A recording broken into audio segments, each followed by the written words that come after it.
ମଠରେ ଥବ ବା ଆମ ବେଲୁକଡ଼ା ମଠକୁ ଯିବେ, ସେଇଠି ତାଳପତ୍ର ବତେଇକି ଆପଣ କହୁଛନ୍ତି କଥା।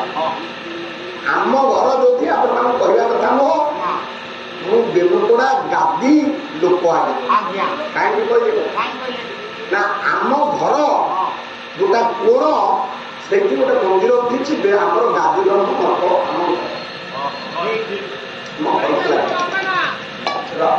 ବାପା ମାନ ମାମା ସେ ଏଇ ଗାଦିର ଠାକୁର ମାନେ ଯାଆନ୍ତି, ଆମର ସେ ଘରେ ରହନ୍ତି। ତାଳପତ୍ର ପୋଥି ଏବେ ବି ସାର୍ ଆମର ସେ ଜାଗାରେ ଅଛି, ଲେଖା ହେଇଛି। ହଁ ସେଇଠି ଲେଖା ହେଇଛି, ଆପଣମାନେ ଦେଖିବେ।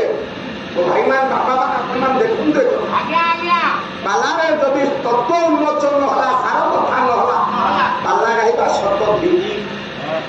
ଲେଖା ହେଇଛି ବିଭୀଷଣକୁ ରାଜା କହରେ ରାମ ବିଜୟ ନିଜ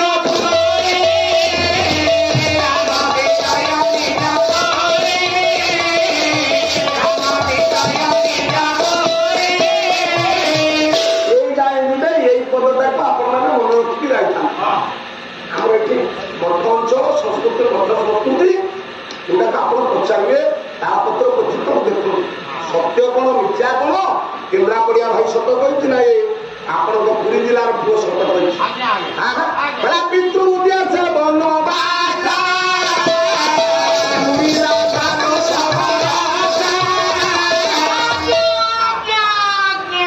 ପାନ ଖାଇକି ପାଟି କରୁଥିଲେ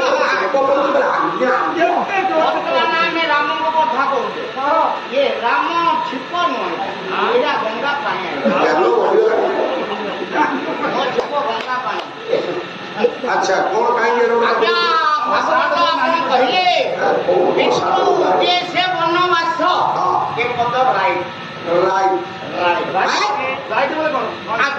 তারপরে কহিলে পিতৃ যে সে বনবাস পুরিলা 12 বর্ষ কহিলে কহিদেলে কোন আজ্ঞা কহিদেলে কোন আপন বুঝিলে ଆପଣ কহিদেলে আপন কইলেনি আর কি কই କହିଲେ ମୁଁ କଣ କହିବି?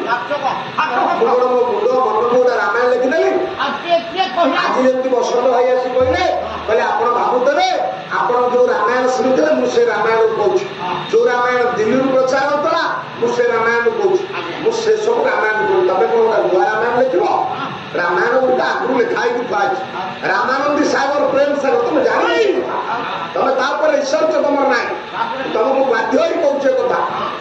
ରାମାୟଣ କିଏ ଆଣିଥିଲେ ଦିଲ୍ଲୀରୁ ଜାଣିଛ?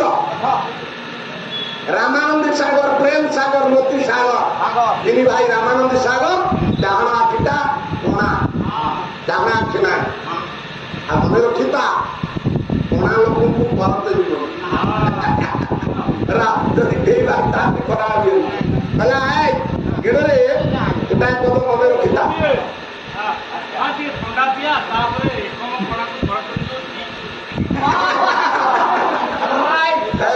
ନାଇଁ ମୋ ଭାଇ ସେମିତି କହନା,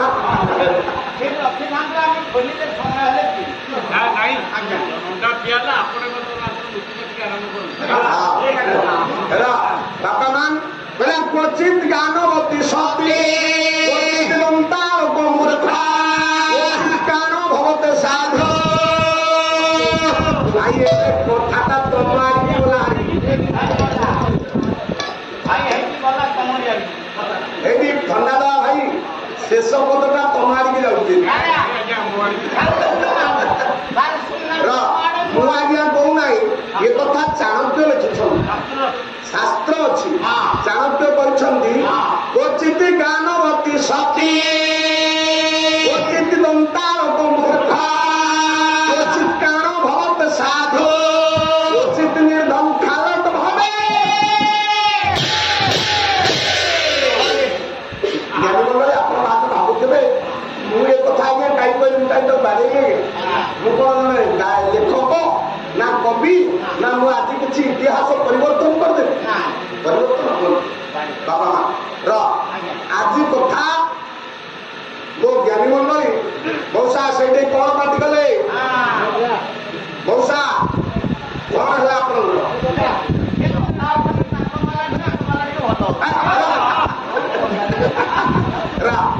କ୍ୱଚିତ ଜ୍ଞାନବତୀ ସତୀ क्वचित गानवती अनेक संगीत गाउथिबा ये कलाकार हो बा अन्य कलाकार हो से सतीत्व बढ़िया बजाई रखी पारती क्वचित गानवती सती एबे आपण देखिए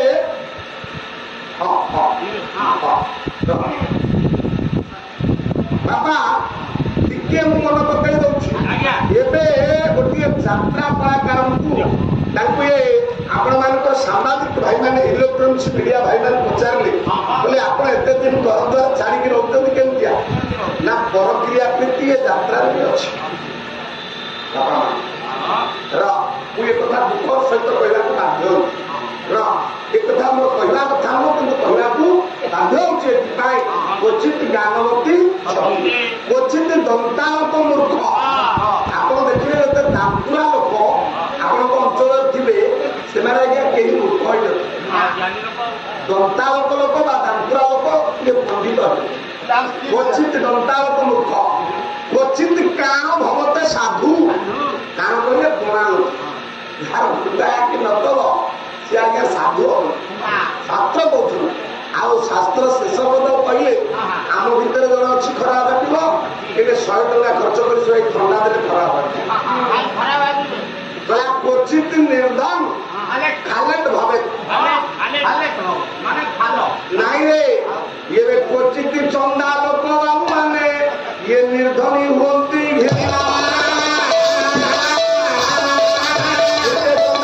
धनी हो शांति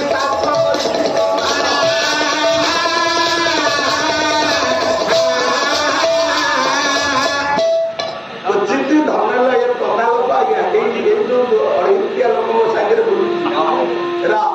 आज्ञा वर्ष को 300 बस्ता धान टाइम आदाय से मुंडे मुंडे चंदा मत कौन तुम दाबी दाबी मत चंदा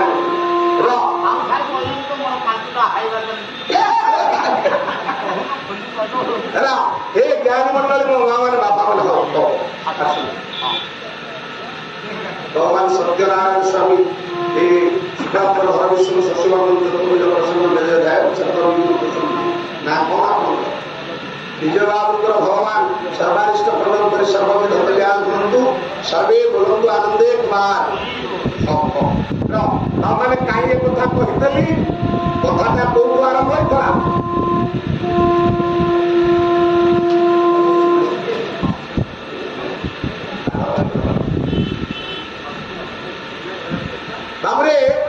रामानंदी सागर रामानंदी सागर थे कणा लोक भाई मो ना प्रेम सागर सान भाई का ना मोती सागर ये मैंने रामायण आनिले तो बापा मैंने कहीं कथा कहती ना रामानंद सागर एत पंडित थे दिने सांबादिक मैंने पचारे बोले हे रामानंद महाशय आप राम ठाकुर कथा ये जगत को आनिले जब आपन को पचार आपण कौन आनिले से कहले निजे रामानंद सागर बोले आम 3 भाई भारत वर्ष बुलू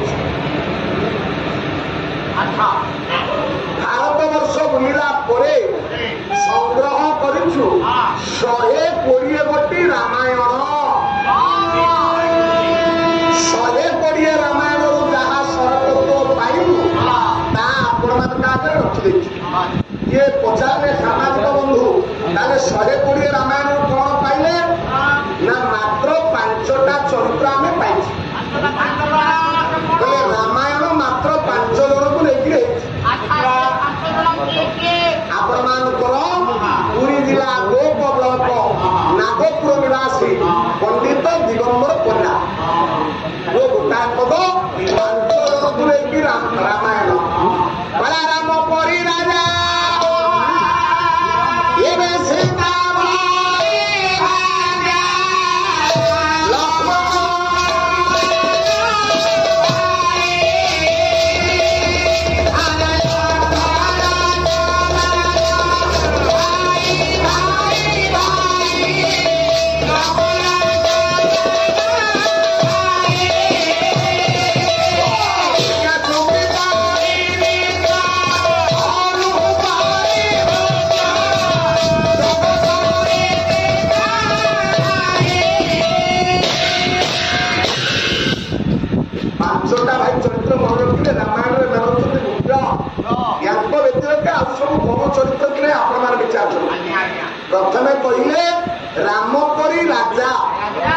आपण मैंने चिंता करूँ देश स्वाधीन होइबार 75 वर्ष आमे पार कर सारलेनी गांधीजी कहते राम राज्य मु आनी आज पर्यंत सुधा राम राज्य आम हाथ को आसी ना से दिन पुण्यात्मा ए जातिर पिता महामानव मोहनदास करमचंद गांधी कहले जदि राति 12टारे जड़े युवती सुंदरी झील ये राज रास्ता चली जाई पारे अंधार राति से दिन मु जानी राम राज्य तेरे भाई मान आपण माने कहतु आज दिन में कॉलेज पठे बापा माँ मैंने झील को से सुरक्षित बंद कि 2 दिन है हस्टेल बंद आपण मैंने जहाँ को आगे देखुन से मो पु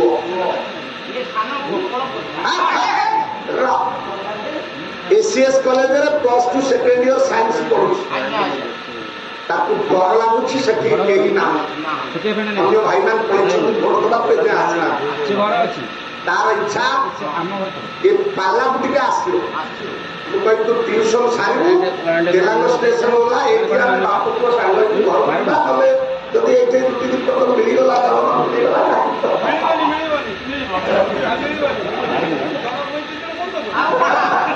काली भाव भाई एते रुटी एते डालमा और भजा धन्यवाद धन्यवाद नाई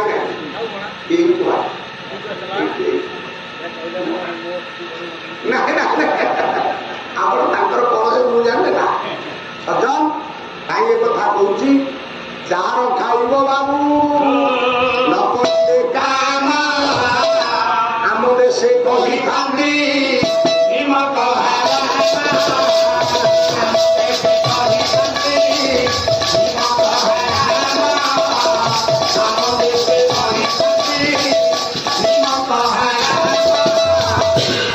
थंडा माजा बोतल जार दाम 75 टंका बहुत न मिलू भाई से पाला 75 टंकार थंडा देवी ये मोहना किसी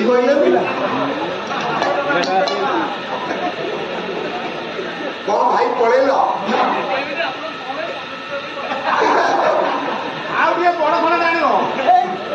जार खाइब भाई न करिले काम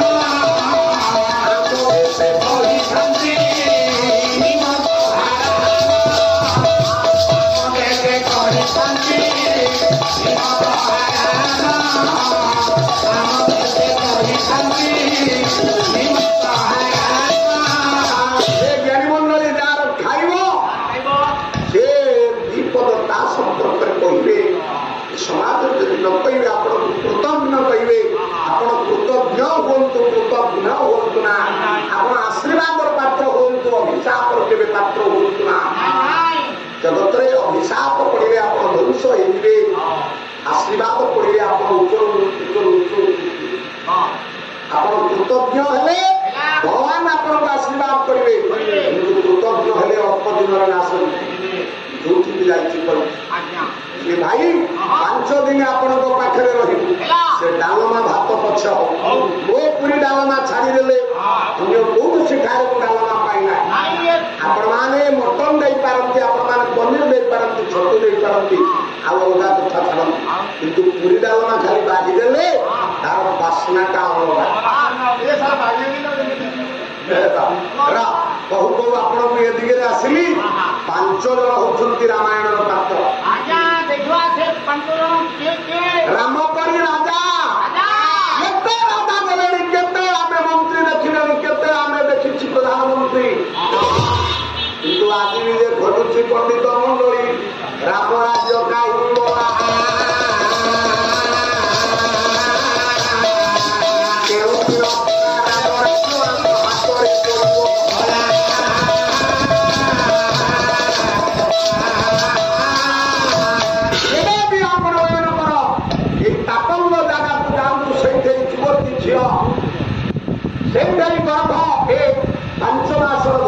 छुआ को काखरे ताके माँ तार पत्थर दाउची ता पेट पुसुची एबे एई जे आपण माने पाइछन टंकी क्या चाउल ସିଆଡ଼େ ଖାଲି ପକେଇଛନ୍ତି।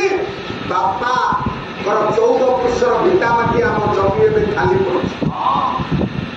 ଗୋପବନ୍ଧୁ କହିଥିଲେ ଉତ୍କଳମଣି ଗୋପବନ୍ଧୁ ଦାସ, ବିଶ୍ୱମଣି ଗୋପବନ୍ଧୁ ଦାସ, ପଣ୍ଡିତ ଗୋପବନ୍ଧୁ ଦାସ, ସତ୍ୟବାଦୀ ସୁଆଣ୍ଡରେ ଯାହାଙ୍କର ଜନ୍ମ ଆପଣ ମାନଙ୍କର ବକୁଳ ବଣ ବିଦ୍ୟାଳୟରେ ଟିଚିଂ ବା ମୁକ୍ତ ଆକାଶ ଶିକ୍ଷା ସାହା ବୋଲି ଶିକ୍ଷା ଦଉଥିଲେ ଛାତ୍ରଛାତ୍ରୀଙ୍କୁ ମାନଙ୍କୁ।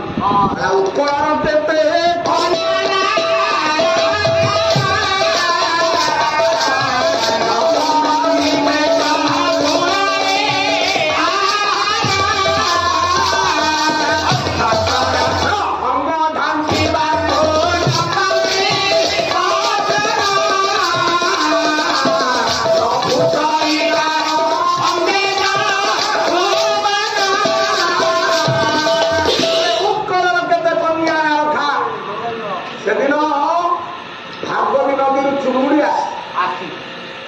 କହିବେ ସେ କଥା।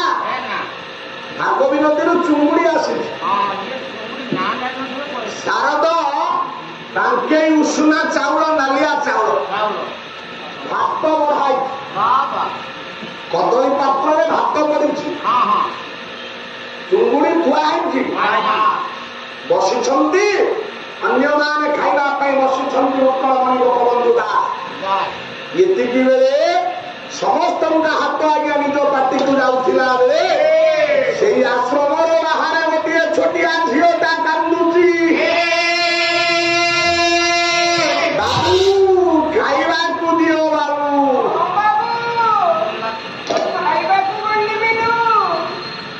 କହିଲା ଏ ସୁନ୍ଦର ସନ୍ତାନ ନ ଜନ୍ମିବେ ଯେବେ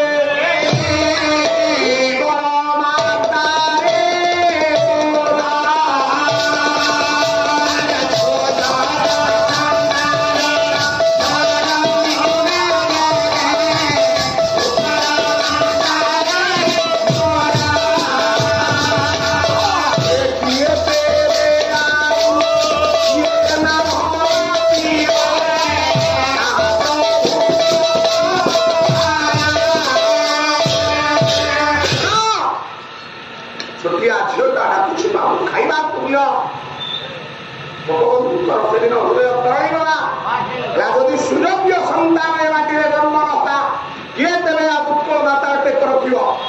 ଧରିଦେଲେ ସେଇ କଦଳୀ ପତ୍ର, ଧରିଦେଲେ ସେଇ ଚୁଙ୍ଗୁଡି। ହେ ବାବୁମାନେ, ହେ ମା ମାନ, ଟେକି ଦେଇଗଲେ ସେଇ ପିଲାଟାର ମୁହଁରେ ଥୋଇଦେଲେ। ଉତ୍କଳମଣି ସମସ୍ତଙ୍କ ହାତ କାଟିକି ଯାଉଥିଲା ବେଳେ ଉତ୍କଳମଣିଙ୍କର ହାତଟା ଆଜ୍ଞା ଯାଉଛି ପିଲାର ମାଟିକି।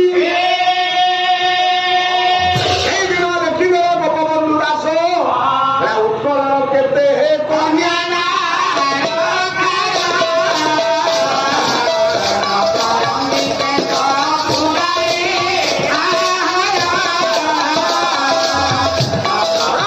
ଏ ଦେଶର ଯଦି ଭଲ ଶିଶୁ ଜନ୍ମ ହେଲା, ଏ ଦେଶ ଜାତିର ନାମ ରହିଲା, ତାହେଲେ କଣ ହବ?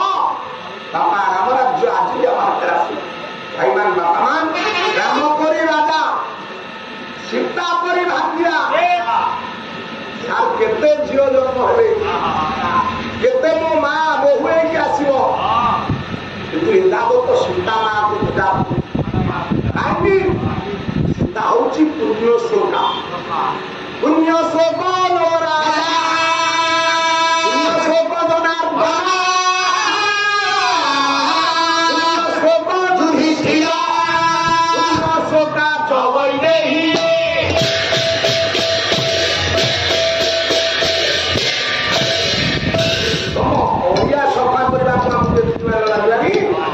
କେତେବେଳେ ବିଷୟ କହିବି? ପୁଣ୍ୟ ଶ୍ରୋତା ହଉଛନ୍ତି ଆପଣ ମାନଙ୍କର ସୀତା। ଦିଟା ପାଇଲେ ମା ଚରିତ୍ର, ରାମ ପରି ରାଜା, ସୀତା ପରି ଭାଗ୍ୟା। ଜଗତର ସମସ୍ତେ ଭାଗ୍ୟା ହେବେ, କିନ୍ତୁ ସୀତା ପରି ଭାଗ୍ୟା କେହି ଜଗତରେ ଜନ୍ମ হবে না। ରାମ ପରି ରାଜା, ସୀତା ପରି ଭାଗ୍ୟା। ଲକ୍ଷ୍ମଣ ସମାନ ଭାଇ, ଲକ୍ଷ୍ମଣ ଭଳିଆ ଭାଇ ଭାରତ ବର୍ଷରେ ଆସିଲେ। କିନ୍ତୁ ରାମାୟଣରେ ଭରତକୁ ଆଜ୍ଞା ଶ୍ରେଷ୍ଠତା ଦିଆ। ରାମାୟଣରେ ଆପଣ ଦେଖିବେ ଭରତଙ୍କୁ ବଡ ଭାଇ ବୋଲି କୁହାହଉଛି। ଭରତ ହଉଛନ୍ତି ସବୁଠୁ ଭଲ। ବରଂ ଭାତୃ ବରଂ ନାନ୍ୟ ବରଂ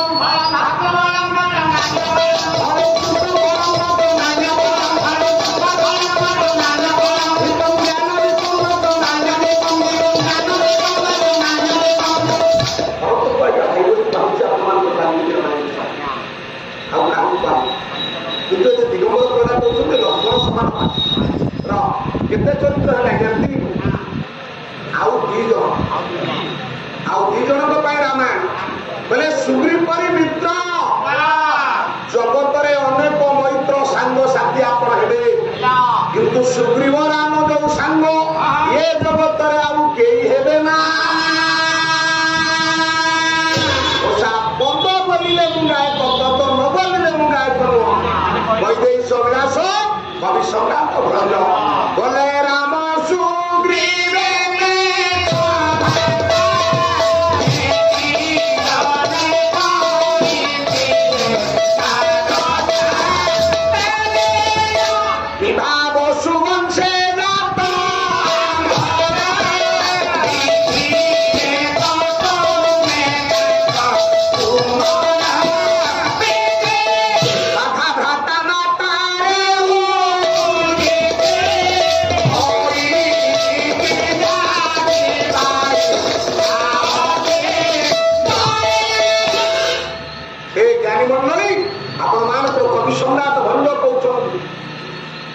ରାମ ସୁଗ୍ରୀବ ଯୋଉ ମୈତ୍ର ହେଲେ ଆଜି ଯାଏ କେହି ଦେଖନ୍ତୁ କେତେ ସାମଞ୍ଜସ୍ୟ ଥିଲା। ବୋଲେ ରାମ ସୁଗ୍ରୀବେ କ୍ଲେଶ ଆଶା ବେନି ଜଣେ କରିଛି ଏକାଦଶା ତମ ଦଶା ଯାହା ମୋ ଦଶା ସେ ବିଭାବସୁ ଅଂଶେ ଜାପା ଆମ୍ଭର ବିଭାବସୁ କହିଲେ ସୂର୍ଯ୍ୟ ଅଂଶରେ ମୁଁ ଜନ୍ମ ହେଇଛି ବିଧିରେ ତ ତମେ ତାଙ୍କ କୁମର ତମେ ସୂର୍ଯ୍ୟଙ୍କ ପୁଅ ବାଧା ଘାଟା ନାଟାରେ ଉପୁଜିଛି ମୋ ପାଇଁ ବାଧା ହଉଛି ମୋ ମା ତମ ପାଇଁ ବାଧା ହଉ ତମ ଭାଇ ହେଲା। ଆଉ ଜାଣିଛ ତୁମ ଭାରିଆ ବାରି ନେଲା ମୋ ନାରୀ ରାବଣ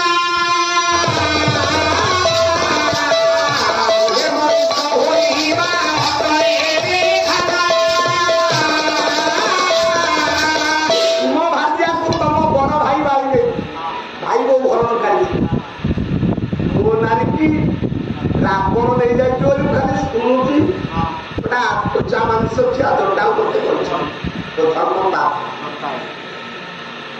କିନ୍ତୁ ସେଇଦିନ ସୁଗ୍ରୀବ କହିଥିଲେ ହେଲେ ଭଗବାନ ରାମ ତମ ଶତ୍ରୁକୁ ମାରିବା ଅତି ସହଜ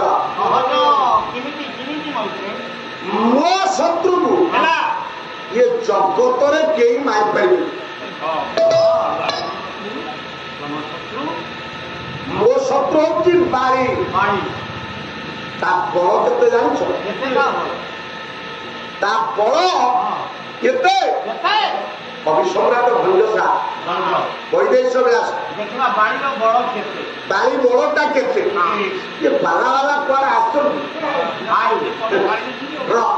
ବାରି ବରିଷ୍ଠରେ ସାର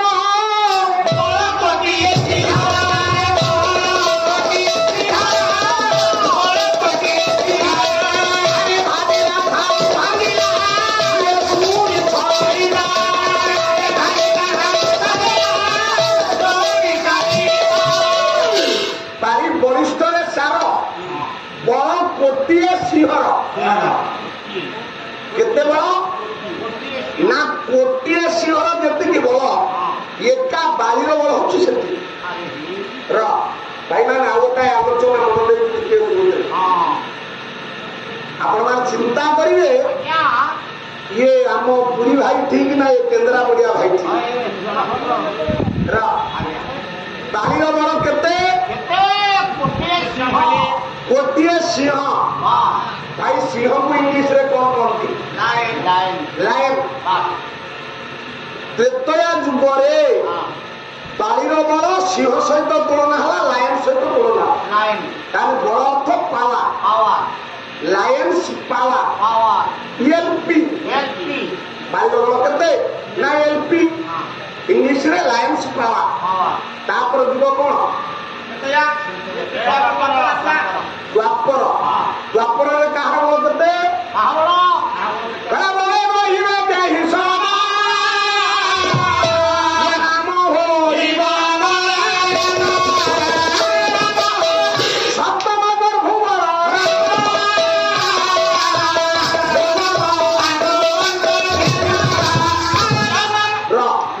ବଳରାମଙ୍କର ବଳ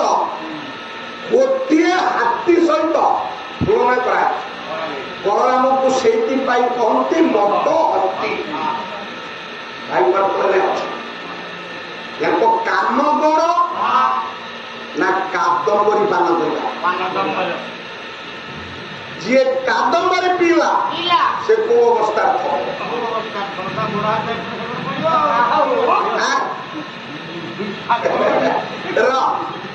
ବଳରାମଙ୍କ ବଳ ଗୋଟିଏ ହାତୀ ବଳ ସହିତ ସମାନ ପ୍ରାୟ। ହାତୀ କି ଭାଇ ଇଂଲିଶରେ କଣ କହନ୍ତି? ଏଲିଫ୍ୟାଣ୍ଟ। ତା ମାନେ ବଳ ହଉଛି ପାଲା। ଦ୍ୱାପର ଯୁଗରେ ଇମ୍ପି ବୋଲି ଏବେ ବଳ ପ୍ରମାଣ ହୋଇଲା।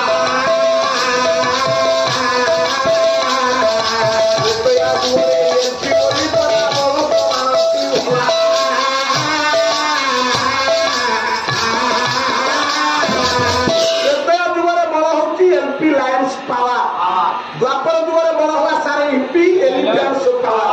ଆଉ କଳି ଯୁଗେ ପରା ଯାହାକୁ ଦେଖିବ ଏଚପି ଅଟଇବ।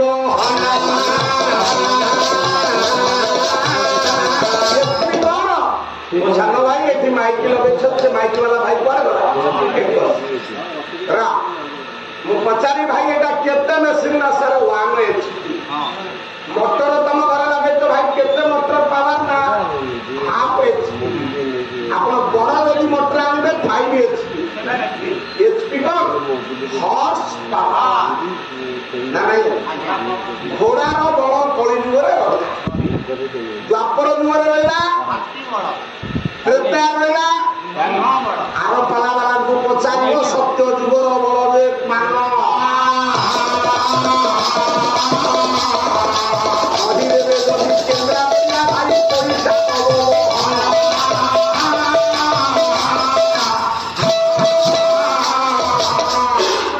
ମୁଁ କହିଥିଲି ମେଟ୍ରୋ ଟ୍ରେନ ଯୁଆଡେ ଯିବେ ମୁଁ ଅନଉଛି ମୋ ପାଳିଆ ଭାଇ, ମୁଁ ଯାଉଛି ସେ ମୋ ପଛରେ ଆସିବ, ଇଞ୍ଜିନ ଯାଉଛି ଡବା ଚାଲିବି, ମୁଁ ଅନଉଛି ମୋ ଭାଇ କହୁଛି ନା ପକାଳେ 100 ଥର ଏମିତି ଉଣ୍ଡୁଛ।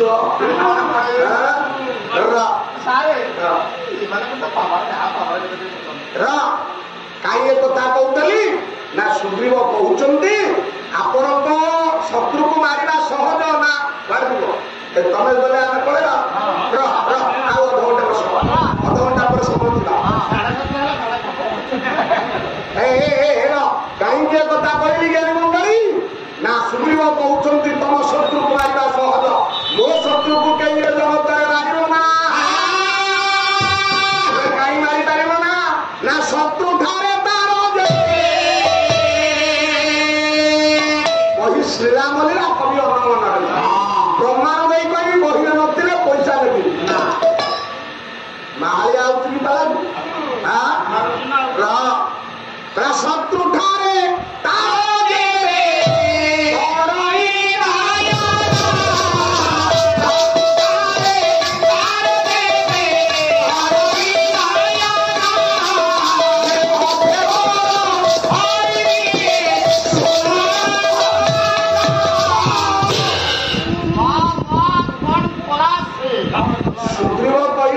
ରାମ ଭଗବାନ ହେ ମୈତ୍ର ମୋ ଭାଇର ଖାଲି ଆଖିଟା କା ଉପରେ ଯଦି ପଡିଗଲା ସେ ଶତ୍ରୁ ହେଇକିରି ଆସୁଥିବ, ମୋ ଭାଇ ଖାଲି ଅନେଇ ଦବ, ତା ଅଧେ ବଳ ମୋ ଭାଇ ନେଇ ଆସିବ, ଆଉ ସୂର୍ଯ୍ୟ ଶକ୍ତି ପାଇଛି। ଆଉ ତମ ଶତ୍ରୁ ରାବଣ ମୋ ଭାଇ ଦିନେ ତର୍ପଣ କରୁଥିଲା କାଳେ, ଟିକେ ନଜର କରି କହିଲେ ମୋ ଭାଇ ଦିନେ ତର୍ପଣ କରୁଥିବା କାଳେ 7 ସମୁଦ୍ର ବୁଲିକି ମୋ ଭାଇ ତର୍ପଣ କରୁଥିଲା। ଏତିକି ବେଳରେ ରାବଣ ପୁରା ଏ ଯୁଦ୍ଧ ପୁରେ ଆରମ୍ଭିଲା।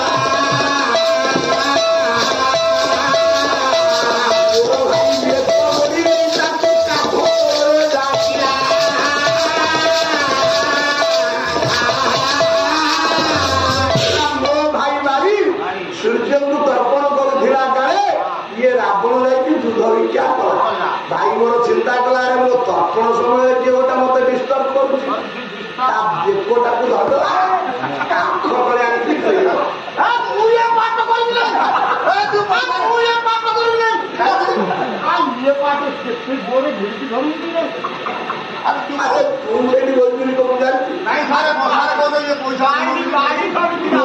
ବାଳି ଧରି ଦେଇକି ରାବଣ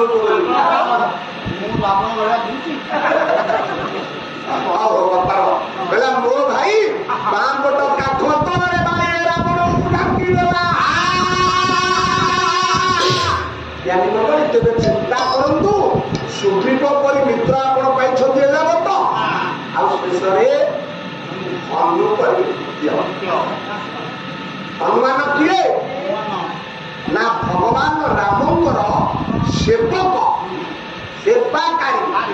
ସେବାକାରୀ ଲୋକ କଳିଯୁଗରେ ପୂଜା ପାଇଲା ରାମ ମନ୍ଦିର କୋଉଠି ନା ହଉଛି ପ୍ରତ୍ୟେକ ଗାଁ ମୁଣ୍ଡରେ ଦେଖନ୍ତୁ ଗୋଟା ହନୁମାନ ମନ୍ଦିର ଥାଉ ଆମ ସେ ବାବା ପଳେଇ ସିନ୍ଦୁର ବଜରଙ୍ଗୀ ସିନ୍ଦୁର ଏବେ ମୁଁ ଯାଇଥିଲି ମୋ କର୍ତ୍ତବ୍ୟ କରିବା ସେଠି ଯାହାକୁ ଦେଖିଲି ସେଥିରେ ସବୁ ବଜରଙ୍ଗୀ ସିନ୍ଦୁର ମାରିଥିଲେ ବାବା ଏଇଟା କୋଉ ସିନ୍ଦୁର ସାର୍ ଆପଣ ଆସିଲେ ଯାହା ଗଲେ ବୁଝିଲା ବାବା ଏଇଟା ଡ୍ୟୁଟି ଅଲଗା ଡ୍ୟୁଟି ଯାଇବ ସାଧନ କାହିଁ କହିଲି ଜୟ ହନୁମାନ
ना शरीरो